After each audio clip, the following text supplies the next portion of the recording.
அப்பயே வாங்கியிருந்தா ஒரு 10 லட்ச ரூபா கம்மியாக. ஆனா அப்ப காசு இல்லையே. அதான் இல்லை, இப்பயும் காசு இல்லை தான், ஆனால் நான் லோனில் தான் எடுத்துருக்கிறேன்.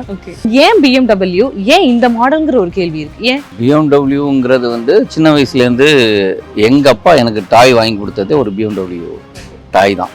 அந்த மாதிரி ஒரு சின்ன டாய். அப்போதுலேருந்தே பிஎம்டபிள்யூ மேலே ஒரு ஸ்போர்ட்ஸ் கார் மேலே ஒரு ஆர்வம் ஜாஸ்தி.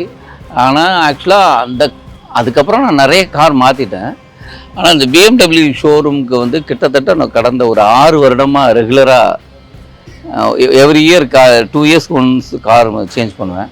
ஆனால் நான் இதுவரையும் தமிழ்நாட்டில் இருக்கிற எல்லா ஷோரூமுக்கும் போயிட்டேன்.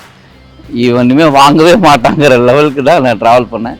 ஏன்னா அதோட ப்ரைஸ், இவ்வளோ ப்ரைஸ் கொடுத்து நம்ம ரோட்டில் ஓட்டணுமா, நமக்கு அவ்வளோ போடணுமா அப்படிங்கிற ஒரு கேள்வி இருந்தது.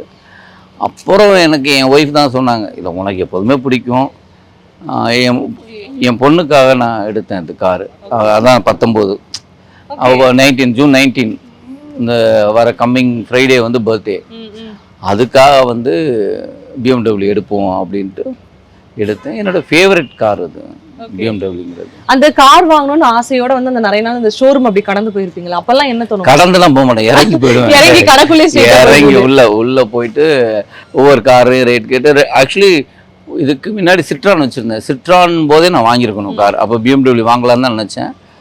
அப்போ வந்து ஆல்மோஸ்ட் 57 சம்திங் இருந்தது.